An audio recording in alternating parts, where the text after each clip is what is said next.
오늘 우리에게 주신 하나님 말씀은 고린도전서 4장 1절부터 5절까지 말씀입니다. 신약성경 266면입니다. 제가 봉독하겠습니다.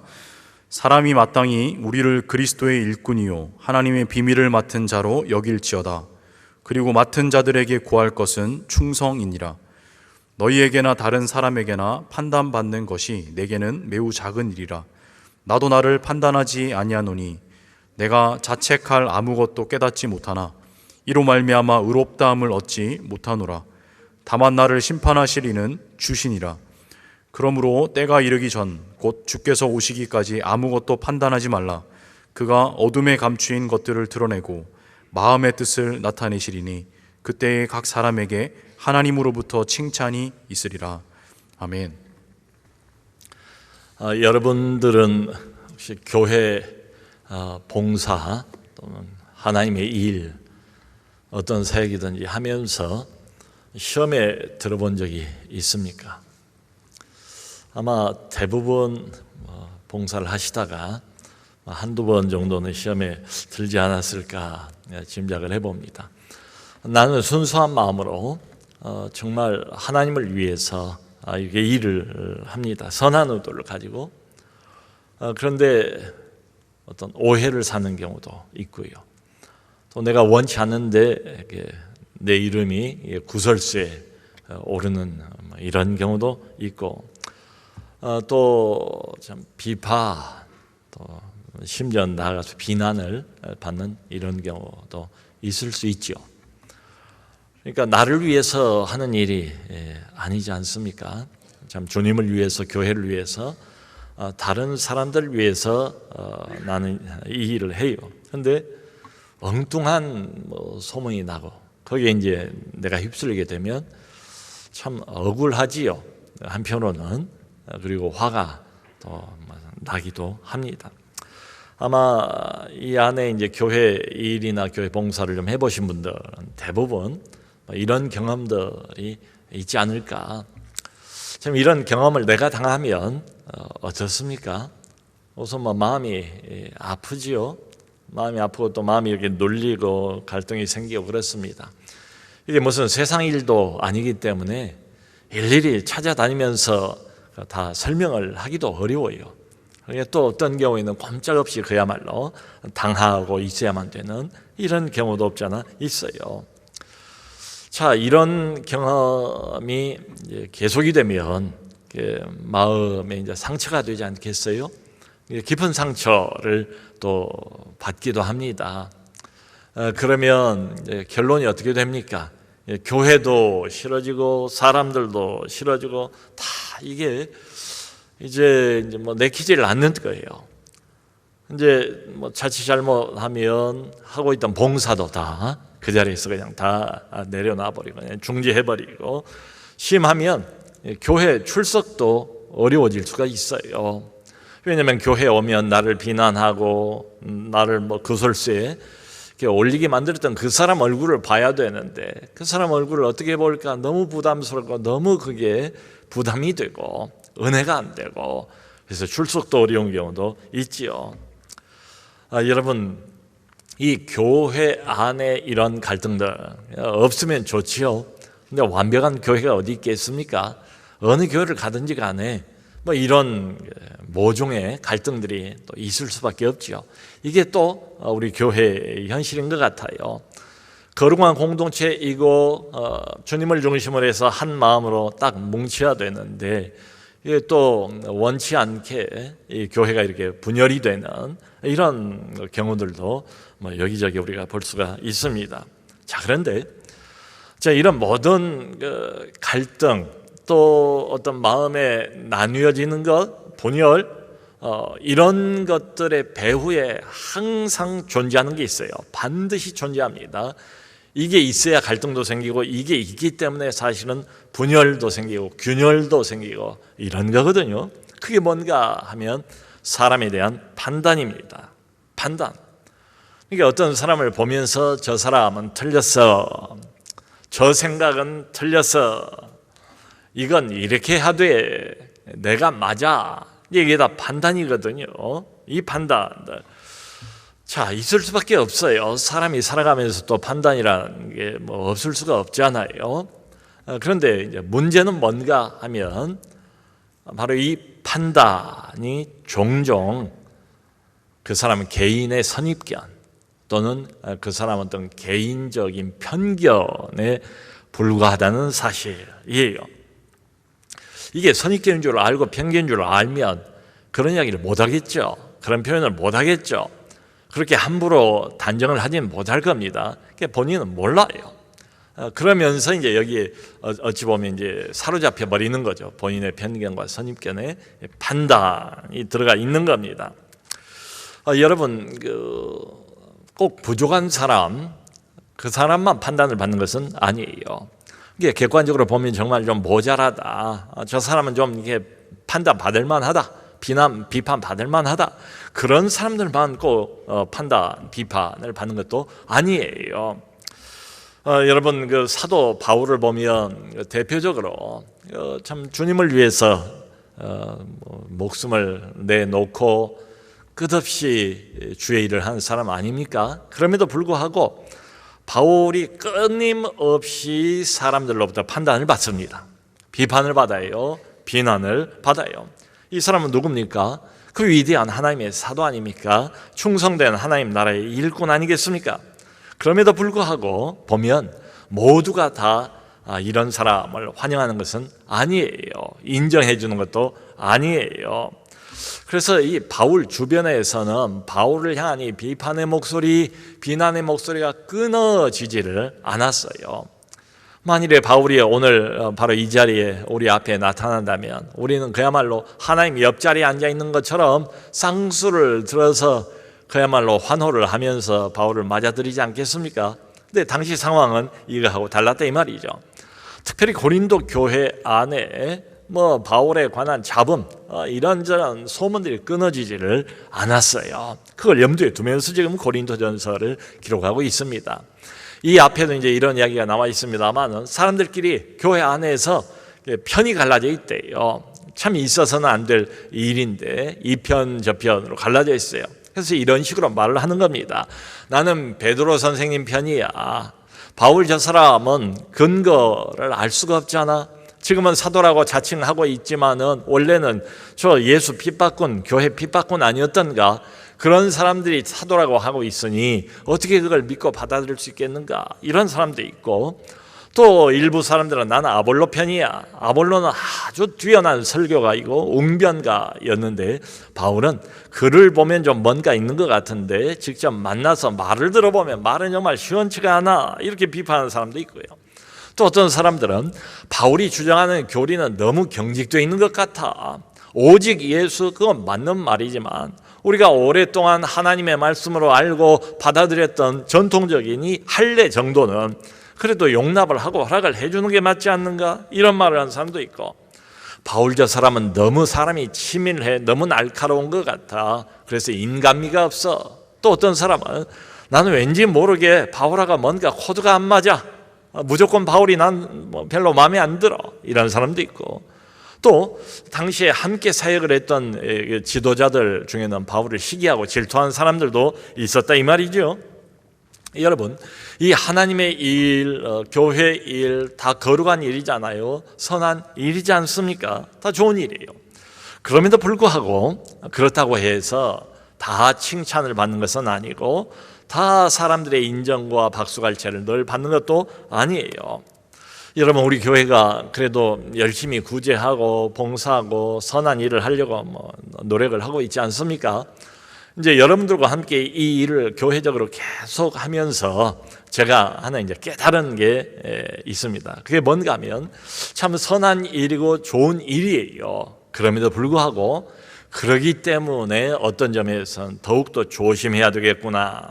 이제 이런 게 깨달아져요.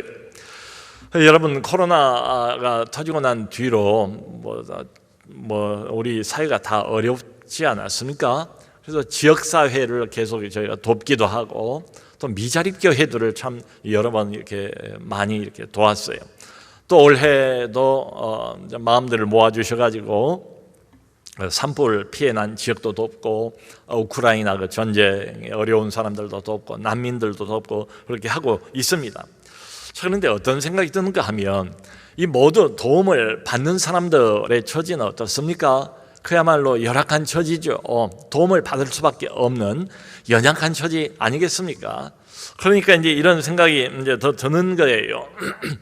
혹시 도움을 받으면서도 이분들이 자존심을 상하지 않을까? 어쨌든 그런 것들을 배려하지 않을 수가 없어요. 도움을 받는 처지다 보니까, 연약한 처지다 보니까 오해를 할 수도 있고 뭐 등등 뭐 여러 가지 변수가 있지 않겠어요?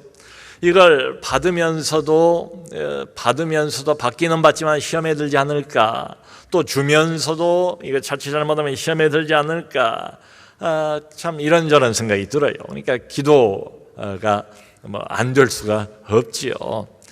그래서 이제 저희가 미자립 교회들을 이렇게 도우면서 어차피 이제 우리하고 관련이 이미 되어 있어서 저희 교회 이름이 알려진 경우는 어쩔 수 없고, 그렇지 않은 경우에는 몇 번에 걸쳐서 그런 이야기를 부탁을 드렸습니다. 우리 교회 이름을 말하지 말아주세요. 교회 이름을 드러내지 말고 오직 한 가지, 하나님의 위로가 꼭 전달됐으면 좋겠습니다. 어려운 때 이렇게 해서 당신을 하나님께서 잊지 않고 있다는 것을 기억할 수 있었으면 좋겠고, 그렇게 해서 어떤 소망을 붙잡을 수 있었으면 좋겠습니다 하고 부탁을 드린 적이 있어요. 그러니까 이런 뭐 의문도 들죠. 아니 이렇게 좋은 일, 선한 일을 하면서 굳이 다른 사람들 눈치를 이렇게까지 봐야 되는가? 뭐 이런 의문이 들기도 해요. 근데 여러분, 이렇게까지 하는 이유는 뭘까요? 아마 일반 세상 같으면 뭐 작은 것 뭐 좀 해놓고도 어쨌든 이름을 내려고 하는 이런 경우도 있잖아요. 그런 사람도 있고 그런 단체들도 적지 않은 것 같아요. 근데 이렇게까지 섬세하게 배려를 하고 신경을 쓴 이유는 오직 하나입니다. 교회이기 때문에 그래요. 교회 이름이 나타나야 되는 게 아니고 사실은 하나님의 이름이 높아져야 되고 하나님의 사랑이 어쨌든 이 선한 일을 통해서 저쪽으로 전달이 돼야 되니까 그래서 이제 신경을 쓰게 되는 거지요. 자, 이렇게 이제 애를 씁니다. 애를 쓰는데 여러분들도 이제 여기 봉사하시는 분들, 뭐 하나님의 일을 이미 하고 계신 분들 많이 계세요. 우리가 이제 애를 쓰지요. 애를 쓰는데도 불구하고 오해를 받는 경우도 있고 또 비판을 받는 경우도 있어요.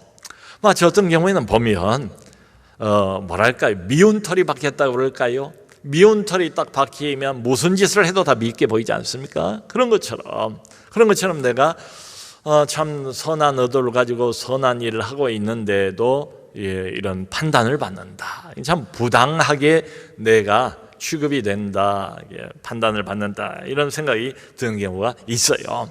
바울도 마찬가지입니다. 자, 그런데 이런 그 판단들에 대한 바울의 반응이 어떤가? 오늘 여기 1절을 보면 바울이 이렇게 말해요. 우리는 그리스도의 일꾼이다.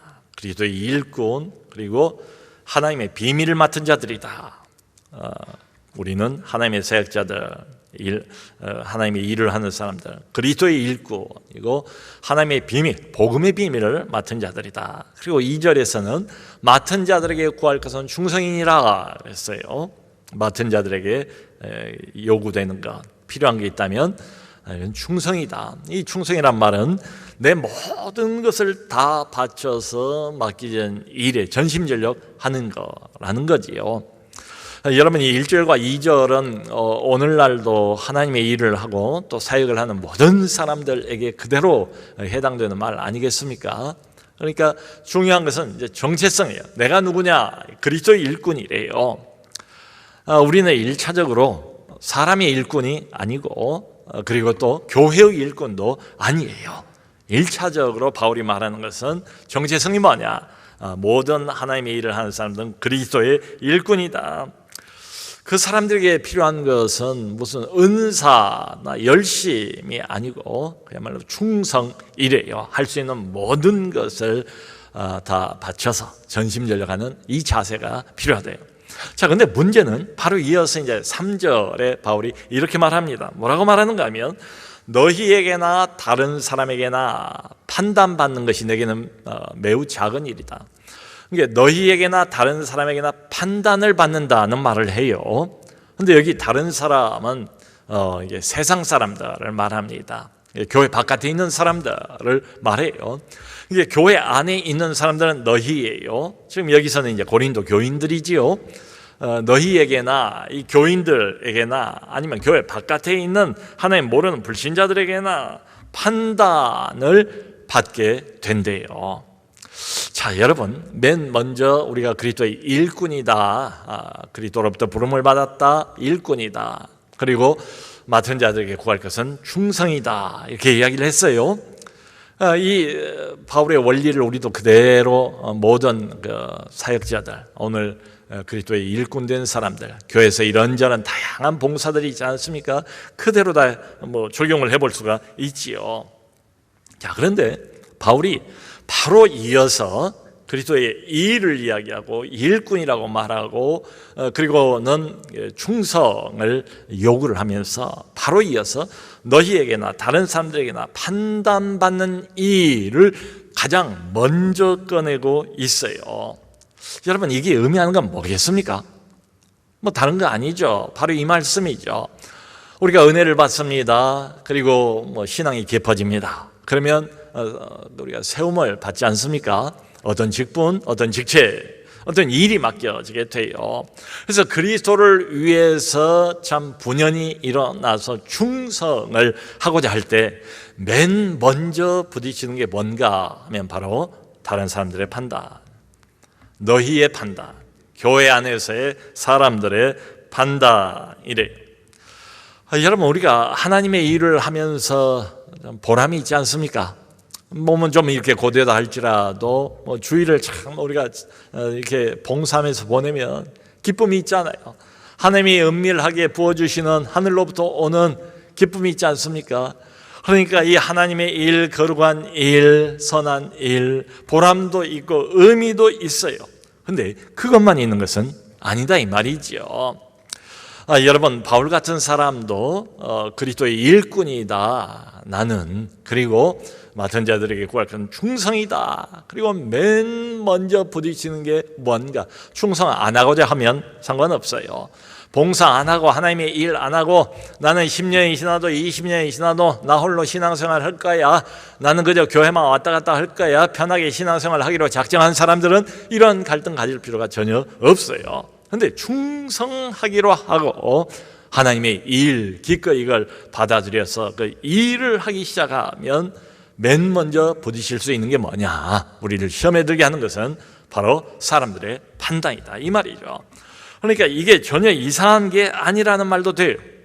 자, 그러니까 이렇게 보면 이제 구조가 어떻게 되어 있는가 하면, 구조가 부르심은 그리스도가 부르고 충성은 그리스도에게 충성을 하게 되어 있는데, 판단은 누구에게 받습니까?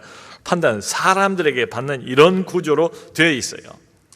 여러분, 오늘날도 마찬가지 아닙니까? 모든 교회 일꾼은 한 사람도 예외 없이 하나님으로부터 부름을 받습니다. 하나님에 의해서 그 자리에, 그 직분에 세워지게 돼요. 자, 그런데 실제로 내가 일하는 대상은 누굽니까? 실제로 일하는 대상은 보면 사람들이에요. 안 그렇습니까? 복음을 누구에게 전합니까? 사람들에게 전하지요. 아침부터 그렇게 새벽같이 나와서 열심히 봉사를 합니다. 누구를 위해서 봉사합니까? 사람들을 위해서 봉사를 하지요. 교회 안에서 선한 일을 합니다. 착한 일을 합니다. 누구에게 합니까? 모두 다 사람들에게 해요. 근데 문제는 그 사람들이, 내 봉사를 받고 있는 그 사람들이 나를 판단합니다. 나를 비판합니다. 심지어 비난하기도 합니다. 여러분 생각해 보세요. 나하고 아무 상관도 없는 멀리 떨어져 있는 사람들이 왈가왈부 하겠습니까? 나에 대해서 이렇고 저렇고 하겠습니까? 그 사람들이 나를 어떻게 알겠습니까? 나도 그 사람들 잘 모르고 그 사람들도 나를 잘 몰라요. 그러니까 바울이 여기서 말하는 너희에게 판단받는다고 말할 때 이 너희는 누군가 하면 가까이 있는 사람들, 주변에 있는 사람들, 나를 아는 사람들, 내 봉사를 받고 있는 사람들, 그런 사람들이 계속해서 판단을 한다는 거죠. 이게 이상한 일이 아니다. 여러분, 우리가 이렇게 해서 참 부정적인 판단을 주변으로부터 받을 때 우리의 1차적인 반응은 뭡니까? 일단 억울하지 않습니까? 나는 뭐 그런 게 아닌데 일단 억울하고 그리고 또 화도 나고 말이죠. 분노가 생기고 뭐 아무리 생각을 해봐도 이거 내 잘못이 아니에요. 이건 참 상대가 일방적으로 너무 무례해요. 너무 일방적이었어요. 그러니까 이제 이런 생각 안 들겠어요? 내가 왜 꼭 이렇게 당해야만 되는가? 선한 일을 하면서 참 이걸 마음에 품고 있으면 밤에 잠이 잘 안 오지요. 이리 뒤쳐 저리 뒤쳐. 이걸 계속 품고 있으면 마음에 상처가 되지요. 상처가 이제 이게 길어지면 봉사할 맛도 그냥 뚝 떨어져 버리고 말지 않습니까? 참 낙심이 돼요. 교회 다니는 재미도 잃어버리게 돼요. 참 이렇게 마음이 눌리면 기도도 잘 안 되는 것 같아요.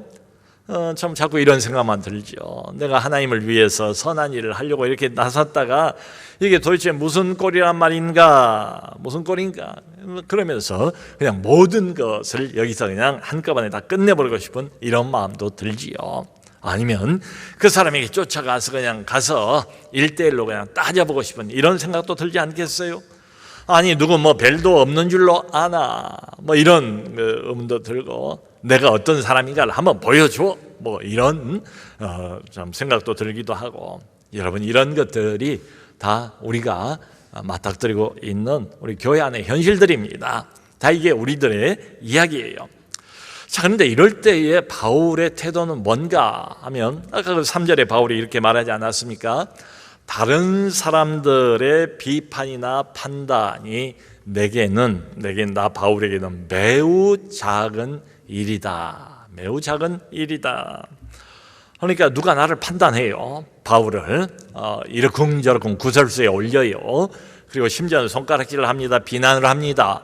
그럼에도 불구하고 바울은 전혀 그런데 나는 개의하지 않는다.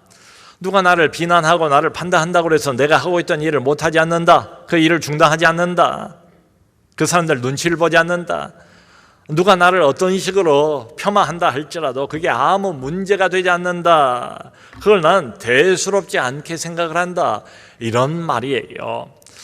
이게 무슨 호기를 부리는 말은 전혀 아니에요. 이게 사실입니다. 그냥 큰 소리를 치는 게 아니고 바울은 실제로 많은 사람들이 평생 사역을 하면서 평생 시비를 걸고 그런 시비거리에 휘말렸지만 거기에 휘둘려 본 적은 한 번도 없었어요.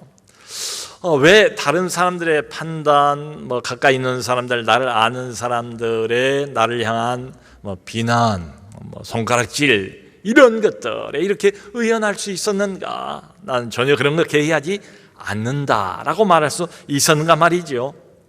혹시 이런 생각 때문인가? 뭐 이런 거 있잖아요. 누가 뭐라고 하든지 간에 난 신경 안 써. 내 인생은 내 것인데. 한 번밖에 없는 인생인데 왜 남의 말에 이러쿵저러쿵 거기에 우리가 휘둘릴 필요가 뭐가 있겠는가? 뭐 이런 생각 말이죠. 여러분 실제로 요즘 이제 SNS가 너무 이렇게 확산이 되지 않았습니까? 익명으로 댓글을 다니까 그냥 아무 말이나 막 하잖아요. 그래서 어떤 사람은 정말 그런데요. 그게 비판의 댓글이든 좋은 말이나 아예 그냥 댓글을 보지를 않는데요. 자기에 관한 것을. 그러니까 바울도 혹시 그런 것인가? 누가 뭐라고 하든 난 내 갈 길을 갈 거야. 난 내 하고 싶은 대로 할 거야 하는 독불 장군식의 어떤 아집을 지금 의미하는 것인가? 전혀 그런 것 같지는 않아요. 그런데 또 흥미롭게도 바울이 다른 사람들의 판단이 내게는 지극히 작은 것이고 너희의 판단은 내게는 매우 작은 것이다. 그리고 한 걸음 더 나가서 이렇게 말합니다. 나도 나 자신을 판단하지 아니하노니. 자, 이건 또 무슨 말이겠습니까?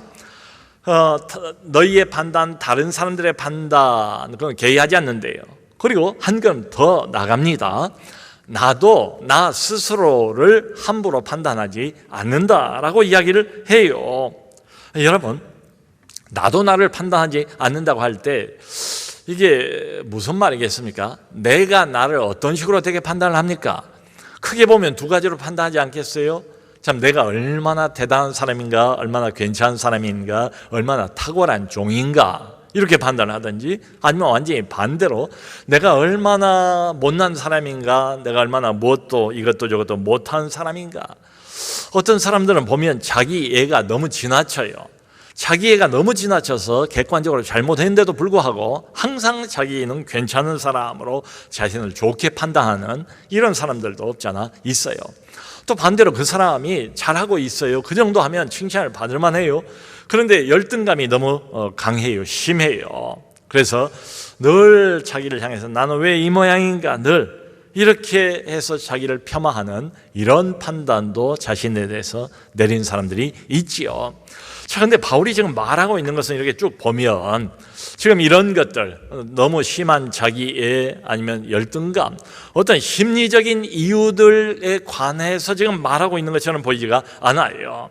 이 어떤 심리적인 이유들 때문에 다른 사람들 판단 아무것도 아니다, 나도 나를 판단하지 않는다, 이렇게 말하는 게 아니에요. 바울이 이렇게 말하는 이유는 딱 하나밖에 없습니다. 4절 뒤에 나와 있어요. 다만 나를 판단하실 이는 주시니라. 이것 때문에 그래요. 그러니까 나를 정확하게 판단하시는 분이 딱 한 분 계시대요. 다른 사람들은 나를 잘 모르는데요, 정확한 판단이 불가능하대요. 그래서 판단의 기준을 나는 한 사람으로 정해놨대요. 그분이 누군가 하면 나를 부르시고 이 자리에 세우시고 이 일을 맡기신 주님 한 분이래요. 자, 여러분, 모든 판단 누구를 판단하지 않습니까? 나를 또 판단하지 않습니까? 그 모든 판단을 가만히 들여다보세요. 그 모든 판단에는 다 어떤 기준이 있습니다. 안 그렇습니까? 기준이 있어야 이게 맞고 저게 틀리고, 기준이 있어야 저 사람이 잘했고 저 사람이 못했고, 이런 판단이 서지 않겠습니까? 자, 그런데 만일에 다른 사람들의 판단을 나의 기준으로 삼는다면 무슨 일이 벌어질까요? 아무래도 거기에 매이지 않겠습니까? 매일 거예요. 그러니까 계속해서 사람들 눈치를 보겠지요. 다른 사람들이 나를 어떻게 생각하나, 나를 어떻게 판단하나, 이 일에 대해서 무슨 평가를 하나, 계속해서 눈치를 보게 될 거예요. 그리고 심하면 다른 사람들에게 마음의 만족을 주기 위해서 아부를 하게 될 겁니다. 또 다른 사람들의 이제 판단에 매이게 되면 정반대일 수도 있어요. 아까의 그 경우처럼 그냥 마음을 닫아버리는 거죠. 다른 사람들이 뭐라고 하든 내가 무슨 알게 뭐야, 배척해버리는 겁니다. 그리고 나를 막 비난하고 오해하고 구설수에 올리고, 이런 사람들 대적을 하는 거죠, 내 마음속에서. 여러분, 그런데 이 둘 다가 바른 태도는 아니지 않습니까? 그러니까 우리가 아무리 애를 쓴다고 할지라도 100% 사람들의 마음에 만족을 줄 수는 없잖아요. 또 우리가 아무리 다른 사람들 이야기에 귀를 닫고 신경을 끈다고 할지라도 우리가 혼자 사는 사람들이 아니지 않습니까? 또 교회는 공동체이지 않습니까? 혼자 활동을 하는 게 아니라 대부분 다 같이 협력을 하지 않습니까? 그러므로 다른 사람들의 시선, 다른 사람들의 이야기 100% 다 부정할 수도 없어요. 여러분, 이 둘 다 자칫 잘못하면 사람들의 판단을 기준으로 삼으면 사람들이 눈치를 보고 거기에 휘둘리든지, 아니면 사람들하고 아예 그냥 단절을 해버리든지 이렇게 될 것인데, 이 둘 다 결코 바람직한 태도는 아니다. 사실 따지고 보면 이 둘 다가 다 뭐에 매여 있어요? 사람들에게 매여 있는 거지요. 여러분, 우리가 참 봉사를 하다가 이런저런 참 교회 안에서 교회 일들을 하다가 자꾸 마음이 흔들리는 이유가 뭡니까? 자꾸 기분이 올라갔다 내려갔다 하는 이유가 뭡니까? 이것 때문에 그렇지 않습니까? 다른 사람들의 판단을 너무도 중요하게 생각하기 때문에 그렇지요. 자, 그러므로 여러분, 바울이 어떤 사람들의 판단, 비난, 비판, 무슨 이야기, 오해, 여기에 전혀 흔들리지 않을 수 있었던 이유가 뭔가 하면 판단의 기준이 사람들이 아니기 때문에 그래요. 판단의 기준이 오직 한 분, 주님이시기 때문에 그렇습니다. 말하자면 사람들에게 매인 게 아니라 주님에게 매여 있어요. 이 사람은 사람들의 눈치를 보는 게 아니라 오직 한 분의 눈치만 봅니다. 나를 부르신 그 주님의 눈치만 바울이 보기 때문에 그래요. 목사님, 그러면 우리가 함께 이렇게 있으면서 다른 사람 보고도 아무 감정도 갖지 말고 아무 생각도 갖지 말라, 이런 말입니까? 여러분, 그것은 불가능해요. 어떻게 사람들을 보면서 아무 생각도 갖지 않을 수 있습니까? 실제로 이 바울도 보면 고린도 교회에 관해서 끊임없이 판단을 하고 있어요. 너희가 아직까지 어린아이에 불과하다. 너희는 육신에 속한 자다. 너희는 교만한 마음을 가지고 있다. 너희가 스스로 왕노도하라고 한다 하면서 판단을 해요. 여러분, 신앙생활을 하면서 우리가 건강한 신앙생활을 제대로 하려면 계속해서 건강한 판단을 해야 되지 않습니까? 판단이 매우 중요해요. 자, 그런데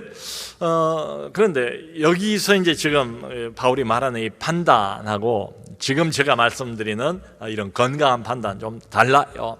주님의 뜻이 무엇인가 판단해야죠. 그리고 정말로 덕스러운 결정이 무엇인가를 우리가 판단을 해야죠. 근데 이것은 지금 바울이 본문에서 말하고 있는 이 판단이라기보다는 사실은 분별이라고 표현을 하는 게 더 적절할 것 같아요. 분별해야 된다고요. 끊임없이 생각을 해야 돼요. 주님의 뜻이 무엇인지, 무엇이 옳은 것인지 틀린 것인지 분별을 해야 돼요. 그 요한 1서 4장 1절을 보면 요한 사도가 이런 말을 하잖아요. 영을 다 믿지 말고 분별하라. 우리에게 다가오는 영, 신비의 세계의 어떤 능력을 가지고 어떤 기적을 일으키면서 가까이 온다 할지라도 그걸 다 믿지 말라.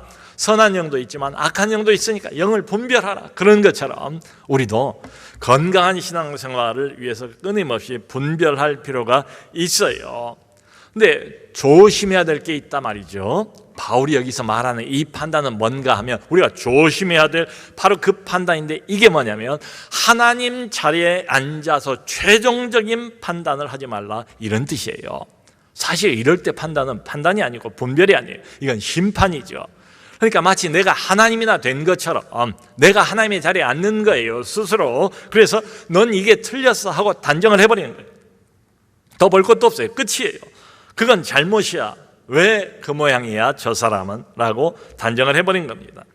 바로 이 사람에 대한 최종적인 판단을 주의하라, 조심하라, 이런 말이죠. 이게 있어서는 안 돼요. 이건 사람의 몫이 아니라는 거예요. 여러분, 특별히 이제 우리 안에도 아마 그 판단에 빠른 사람들이 있어요. 기질적으로 머리가 그리 돌아가요.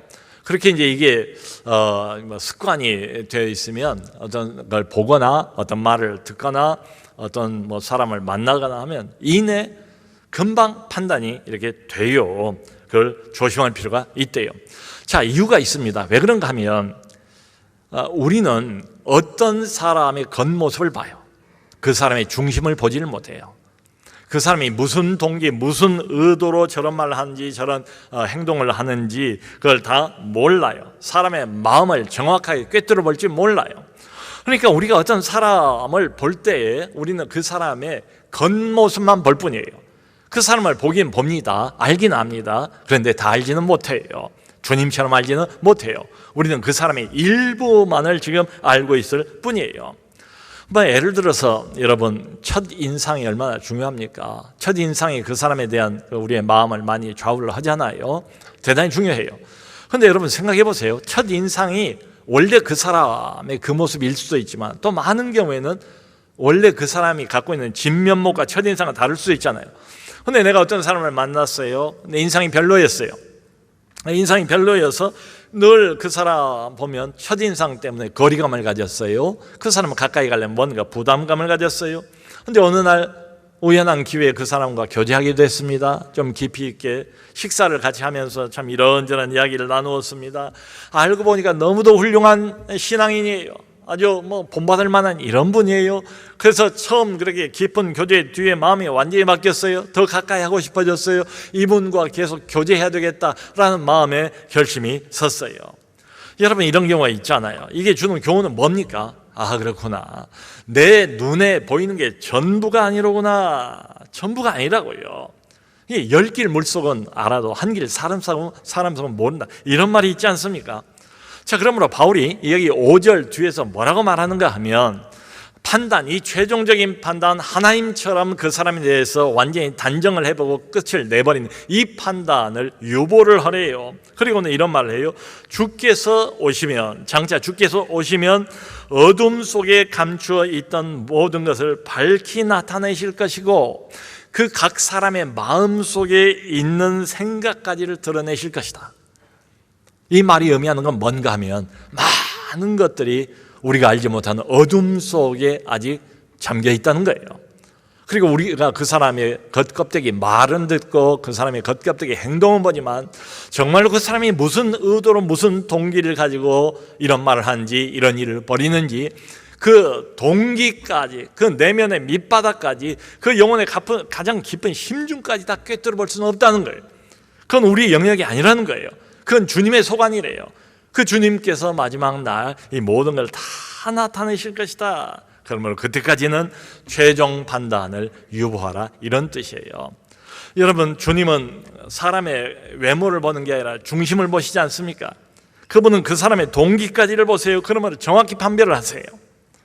자, 그러므로 결론은 뭡니까? 우리가 함께 신앙생활을 해나가면서 항상 분별은 필요합니다. 분별은 좋아요, 괜찮아요. 그런데 어떤 사람에 대한 최종 판단은 잠깐 멈춤, 잠깐 스톱. 내가 또 하나님 자리에 앉으려고 하는구나. 이건 아니지. 주님께 판단을 맡깁니다. 주님께 맡기라는 거예요. 그걸 유보하라는 거예요. 그럼 아니 목사님, 내가 이렇게 억울함을 당하고 이렇게 오해를 당하고 참 난 잘못한 것 없는데 구설수를 당하고 너무 억울하지 않습니까? 이제 이런 질문이 있을 수도 있어요. 여러분, 모든 하나님의 그 사역은 뭐 돈 번 사역이 아니잖아요. 무슨 그 어떤 사업이나 비즈니스가 아니잖아요. 그래서 이런 희생, 이걸 희생이라고 봐야죠. 이런 희생을 감수하는 것이 반드시 필요합니다. 억울하기로 따지면 우리 주님만큼 억울한 분이 있습니까? 이분이 뭐 잘못한 게 있습니까? 이분이 무슨 다른 사람들에게 해악을 끼친 게 있습니까? 없어요. 이 세상에서 가장 억울한 분이 있으면 바로 이분일 거예요.